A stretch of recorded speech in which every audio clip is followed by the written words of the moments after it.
ప్రత్యేక అవసరాలు గల పిల్లల్ని నేను పాదయాత్రలో కూడా కలుస్తాం జరిగింది. వాళ్ళ తల్లిదండ్రులు ప్రత్యేకంగా రాయలసీమలో ఎక్కువ ఉన్నారు. వాళ్ళ తల్లిదండ్రుల పిల్లలు తీసుకొచ్చి నాకు చూపిస్తాం జరిగింది. ఆదుకోవాలని కూడా ఆనాడు కోరటం జరిగింది. అంటే తల్లి తండ్రి ప్రేమ చాలా, వాళ్ళు ఎంత చూపిస్తారో మనందరం చూస్తాం. ఆ పిల్లల్ని మోసుకుంటూ వచ్చి కిలోమీటర్లు మోసుకుంటూ వచ్చి ఈ ప్రభుత్వం ఏర్పాటు చేసిన భవిత స్కూల్స్కి తీసుకెళ్తాం కానివ్వండి, వాళ్ళకి కావాల్సిన కేర్ ఇవన్నీ చేస్తాం కానివ్వండి, అవన్నీ నేను స్వయంగా చూశాను. చూస్తే రాష్ట్రంలో 679 భవిత సెంటర్లు అనేవి ఉన్నాయి అధ్యక్ష. 6 నుంచి 14 సంవత్సరాల వయసు కలిగిన పిల్లల్ని ఇక్కడ ఈ సెంటర్కి తీసుకెళ్తాం జరుగుతుంది. ప్రత్యేకంగా ట్రాన్స్పోర్ట్ అలవెన్స్ ఇస్తాం, ఎస్కాట్ అలవెన్స్ ఇస్తున్నాం. గర్ల్ చైల్డ్కి ప్రత్యేకంగా అదనంగా స్టైపెండ్ ఇస్తాం. ఇంకా హోమ్ బేస్డ్ ఎడ్యుకేషన్ కూడా, అంటే ట్యూషన్లు ఆయన పెట్టుకోవాలంటే అదనంగా కూడా ప్రభుత్వం డబ్బులు ఇస్తుంది. కానీ నన్ను అడిగితే ఇది సరిపోదు.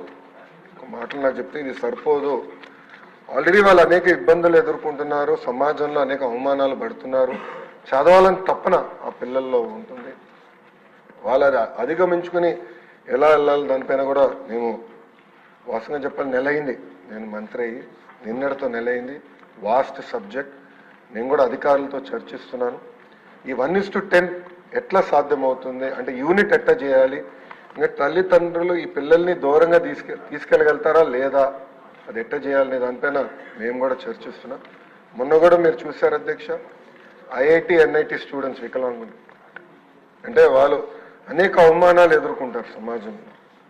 అలాంటిది చదవాలన్న పట్టుదలతో చదివి టెక్నికల్ రీజన్ వల్ల ఐఐటి ఎన్ఐటిలో వాళ్ళకి అడ్మిషన్స్ రాలేదు.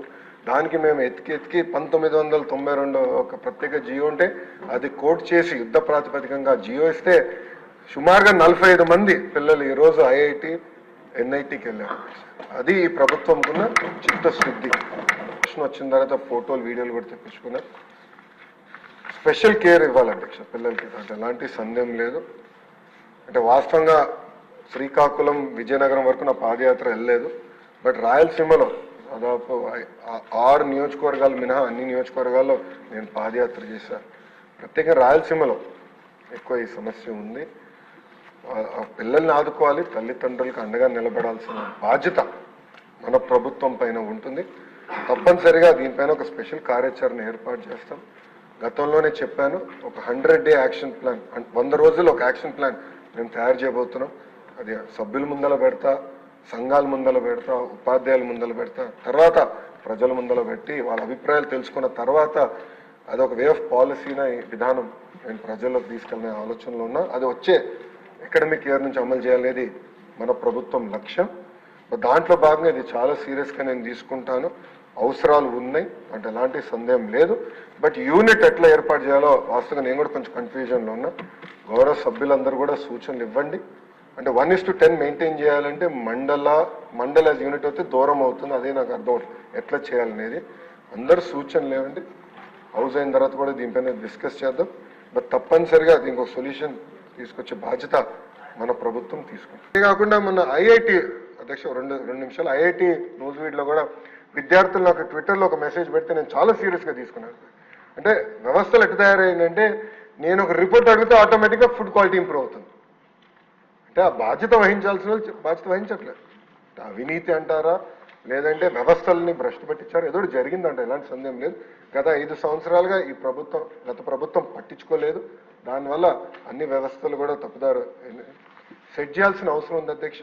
నేను కూడా ఆగస్ట్ నుంచి ఆల్రెడీ అధికారులు చెప్పాను. ఇప్పటికి నేను మీకు నెల టైం ఇచ్చాను, అన్ని రెడీ చేసుకోండి. సర్ప్రైజ్ విజిట్స్ ఉంటాయి, నేను వెళ్తాను, అన్నీ చూస్తాను, నాకు ఎలాంటి సందేహం లేదు. పాలిటెక్నిక్లు కానివ్వండి, IIITలు కానీ, ఐటీఐలు కానివ్వండి, యూనివర్సిటీలు కూడా వెళ్తాను అధ్యక్ష. తప్పనిసరిగా దారి తప్పిన బండిని సరైన దారిలో పెట్టాల్సిన బాధ్యత మన ప్రభుత్వం పైన ఉంది. కానీ నేను కూడా మెంబర్స్ని కోరేది టైం కావాలి అధ్యక్ష నాకు కూడా. ఎందుకంటే నిన్న కూడా ముఖ్యమంత్రి గారు చాలా స్పష్టంగా మంత్రులతో అదేవిధంగా సెక్రటరీలతో మీటింగ్ పెట్టారు. రిసోర్స్ కన్స్ట్రెంట్స్ ఉన్నాయి, దాంట్లో ఎలాంటి సందేహం లేదు. కొంచెం రిసోర్స్ టైప్కి టైం పడుతుంది, తప్పనిసరిగా చేస్తాను. యూనివర్సిటీల దగ్గర నుంచి కేజీ వరకు గారు అధ్యక్ష రాజుగారు చాలా స్పష్టంగా ఇన్స్టిట్యూషన్ గురించి చెప్పారు అధ్యక్ష. ఈ పాలిటెక్నిక్ 56లో స్థాపించారు. 9 సెక్షన్స్ ఉన్నాయి. పెద్దలు అన్నట్టు 1707 మంది విద్యార్థులు ఈరోజు ఈ పాలిటెక్నిక్లో ఉన్నారు అధ్యక్ష. అధ్యక్ష, మీరు చెప్పిన రేషియో ప్రకారమే చూస్తే బాయ్స్ 1169 మంది ఉన్నారు. 23 టాయిలెట్స్ ఉన్నాయి. అంటే మీరు చెప్పిన 40 మందికి ఒక టాయిలెట్ రేషియో ప్రకారం 720 మంది విద్యార్థులకి సరిపడా ఉంది. షార్టేజ్ ఉంది, 240 మందికి షార్టేజ్ ఉంది. గర్ల్స్కి వచ్చేగల 23 టాయిలెట్స్ ఉన్నాయి అధ్యక్ష. మీ రేషియో ప్రకారమే 575 మందికి సరిపడా ఉన్నాయి. అక్కడ ఉన్న గర్ల్స్ 538. సో గర్ల్స్ వరకు రేషియో పర్లే, కానీ బాయ్స్ కొంచెం షార్ట్ ఫాల్ ఉంది అధ్యక్ష. దీనికి ప్రధానంగా ఏంటంటే అదనంగా అవసరమైన రిపేర్స్ అండ్ రెట్రోఫిట్టింగ్ కానివ్వండి, టాయిలెట్స్ కానివ్వండి, దీనికి అదనంగా ఒక 2,70,00,000 రూపాయలు అవుతుంది. రోడ్లు కూడా వేయాల్సిన అవసరం ఉంది. అదే ఆల్రెడీ నా అధికారులు నాకు చెప్తాం జరిగింది. తొందరలోనే ఆ పనులు కూడా నేను ప్రారంభిస్తాను అధ్యక్ష. నేను కూడా కోరేది గౌరవ సభ్యుల్ని ఒక 10 రోజుల ముందల కొంచెం ప్రశ్నలు పంపించమని కోరుతున్నాను అధ్యక్ష. ఎందుకంటే టైం సరిపోవట్లేదు. ఎందుకంటే అధికారులు నాకు రిప్లై ఇచ్చిన తర్వాత నేను ఫోటోలు కూడా తెప్పించుకున్నాను అధ్యక్ష. మీకు ఆ ఫోటోలు కూడా ఒకసారి చూపిస్తాను. మీరు అడుగుతారు నాకు తెలుసు, అందుకే ఫొటోస్ కూడా తెప్పించా. క్లాస్ రూమ్స్ ఎలా ఉన్నాయి ఏంటనేది ఫొటోస్ అన్ని కూడా తెప్పించా. ల్యాబ్స్ ఎలా ఉన్నాయి కూడా తెప్పించా. టాయిలెట్స్ కూడా ఎలా ఉన్నాయని నేను ఫోటోలు తెప్పిస్తాను జరిగింది అధ్యక్ష. సో అన్ని తెప్పించాను. మీరు అన్నట్టు it is not up to standard. There is no ambiguity.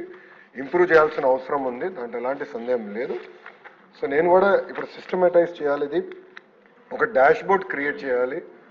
గత 10 సంవత్సరాలు అసలు ఎలాంటి ఇన్ఫ్రాస్ట్రక్చర్, ఏ పాలిటెక్నిక్, ఐటీఐ, ఏ ప్రభుత్వ పాఠశాలకు ఎలాంటి ఇన్ఫ్రాస్ట్రక్చర్ ఏర్పాటు చేసాం, అసలు అడ్మిషన్స్ ఎలా ఉన్నాయి, టీచర్ టు స్టూడెంట్ రేషియో ఎలా ఉంది, డ్రింకింగ్ వాటర్, అదేవిధంగా toilets, labs, schools, class rooms ratios ఎలా ఉన్నాయి, దానిపైన ఒక డాష్ బోర్డ్ కూడా ప్రిన్సిపల్ సెక్రటరీ గారి ఆధ్వర్యంలో మేము తయారు చేస్తున్నాం అధ్యక్ష. It will take another 1 month పడుతుంది. అది పబ్లిక్ నేను ఓపెన్ చేస్తాను. చేసి ఎక్కడ తక్కువ ఉంది, ఎక్కడ ఫోకస్ చేయాలి, ఎందుకంటే ఏ ప్రభుత్వానికైనా లిమిటెడ్ రిసోర్సెస్ ఉంటాయి. ఆ రిసోర్సెస్ ఎక్కడ ఖర్చు పెట్టాలని దానిపైన ఫోకస్ పెట్టుకుంటున్నాను అధ్యక్ష. తప్పనిసరిగా పాలిటెక్నిక్స్, ఐటీఐస్ని బలోపేతం చేయాలి. మొన్న కూడా నేను స్పష్టంగా మాట్లాడాను. ఇండస్ట్రీ లింకేజ్ కూడా చేయాలనేది ఒక లక్ష్యంగా పెట్టుకున్నాను. పక్క రాష్ట్రాల్లో టాటా సంస్థతో కూడా ఒప్పందం కుదుర్చుకుని 10% ప్రభుత్వం డబ్బులు ఇస్తే 90% టాటా సంస్థ డబ్బులు ఇచ్చి నర్చర్ చేస్తారనేది ఒక ప్రతిపాదన ఉంది. అంతేకాకుండా మన రాష్ట్రంలో అనేక మంది పారిశ్రామికవేత్తలు ఉన్నారు. వాళ్ళందరూ తిరిగి వచ్చి ఒక్కొక్క పాలిటెక్నిక్ దత్తకు తీసుకుని ఇండస్ట్రీకి రెలవెంట్ కోర్సెస్ తయారు చేయండి, వాళ్ళ ప్లేస్మెంట్ కూడా మీరు బాధ్యత తీసుకుంటే బాగుంటుంది అనేది ఆ డిస్కషన్ కూడా నేను ప్రారంభించాను అధ్యక్ష. ఇంతేకాకుండా మొన్న ఐఐటి అధ్యక్ష 2 నిమిషాలు ఐఐటి న్యూస్ వీడ్లో కూడా విద్యార్థులు నాకు ట్విట్టర్లో ఒక మెసేజ్ పెడితే నేను చాలా సీరియస్గా తీసుకున్నాను. అంటే వ్యవస్థలు ఎట్లా తయారైందంటే నేను ఒక రిపోర్ట్ అడిగితే ఆటోమేటిక్గా ఫుడ్ క్వాలిటీ ఇంప్రూవ్ అవుతుంది. అంటే ఆ బాధ్యత వహించాల్సిన వాళ్ళు బాధ్యత వహించట్లేదు. అవినీతి అంటారా, లేదంటే వ్యవస్థల్ని భ్రష్టు పట్టించారు, ఏదో జరిగిందంట, ఎలాంటి సందేహం లేదు. గత 5 సంవత్సరాలుగా గత ప్రభుత్వం పట్టించుకోలేదు. దానివల్ల అన్ని వ్యవస్థలు కూడా తప్పుదారు సెట్ చేయాల్సిన అవసరం ఉంది అధ్యక్ష. నేను కూడా ఆగస్ట్ నుంచి ఆల్రెడీ అధికారులు చెప్పాను. ఇప్పటికి నేను మీకు నెల టైం ఇచ్చాను, అన్ని రెడీ చేసుకోండి. సర్ప్రైజ్ విజిట్స్ ఉంటాయి, నేను వెళ్తాను, నేను అన్నీ చూస్తాను, నాకు ఎలాంటి సందేహం లేదు. పాలిటెక్నిక్లు కానివ్వండి, IIITలు కానీ, ఐటీఐలు కానివ్వండి, యూనివర్సిటీలు కూడా వెళ్తాను అధ్యక్ష. తప్పనిసరిగా దారి తప్పిన బండిని సరైన దారిలో పెట్టాల్సిన బాధ్యత మన ప్రభుత్వం పైన ఉంది. కానీ నేను కూడా మెంబర్స్ని కోరేది టైం కావాలి అధ్యక్ష నాకు కూడా. ఎందుకంటే నిన్న కూడా ముఖ్యమంత్రి గారు చాలా స్పష్టంగా మంత్రులతో అదేవిధంగా సెక్రటరీలతో మీటింగ్ పెట్టారు. రిసోర్స్ కన్స్ట్రెంట్స్ ఉన్నాయి, దాంట్లో ఎలాంటి సందేహం లేదు. కొంచెం రిసోర్స్ టైప్కి టైం పడుతుంది, తప్పనిసరిగా చేస్తాను. యూనివర్సిటీల దగ్గర నుంచి కేజీ వరకు తప్పనిసరిగా మొత్తం విద్యా వ్యవస్థని స్పెషల్ కేర్ ఇవ్వాలి అధ్యక్ష పిల్లలకి, దాంట్లో ఎలాంటి సందేహం లేదు. అంటే వాస్తవంగా శ్రీకాకుళం, విజయనగరం వరకు నా పాదయాత్ర వెళ్ళలేదు. బట్ రాయలసీమలో దాదాపు 6 నియోజకవర్గాలు మినహా అన్ని నియోజకవర్గాల్లో నేను పాదయాత్ర చేశాను. ప్రత్యేకంగా రాయలసీమలో ఎక్కువ ఈ సమస్య ఉంది. పిల్లల్ని ఆదుకోవాలి, తల్లిదండ్రులకు అండగా నిలబడాల్సిన బాధ్యత మన ప్రభుత్వం పైన ఉంటుంది. తప్పనిసరిగా దీనిపైన ఒక స్పెషల్ కార్యాచరణ ఏర్పాటు చేస్తాం. గతంలోనే చెప్పాను, ఒక 100-day యాక్షన్ ప్లాన్, 100 రోజులు ఒక యాక్షన్ ప్లాన్ మేము తయారు చేయబోతున్నాం. అది సభ్యుల ముందల పెడతా, సంఘాల ముందల పెడతా, ఉపాధ్యాయుల ముందల పెడతా, తర్వాత ప్రజల ముందల పెట్టి వాళ్ళ అభిప్రాయాలు తెలుసుకున్న తర్వాత అదొక వే ఆఫ్ పాలసీన విధానం నేను ప్రజల్లోకి తీసుకెళ్ళిన ఆలోచనలో ఉన్నా. అది వచ్చే అకాడమిక్ ఇయర్ నుంచి అమలు చేయాలనేది మన ప్రభుత్వం లక్ష్యం. దాంట్లో భాగంగా ఇది చాలా సీరియస్గా నేను తీసుకుంటాను. అవసరాలు ఉన్నాయి అంటే ఎలాంటి సందేహం లేదు. బట్ యూనిట్ ఎట్లా ఏర్పాటు చేయాలో వాస్తవంగా నేను కూడా కొంచెం కన్ఫ్యూజన్లో ఉన్నా. గౌరవ సభ్యులందరూ కూడా సూచనలు ఇవ్వండి.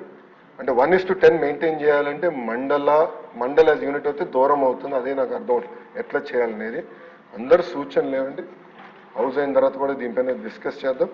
బట్ తప్పనిసరిగా దీనికి ఒక సొల్యూషన్ తీసుకొచ్చే బాధ్యత మన ప్రభుత్వం తీసుకుంటుంది.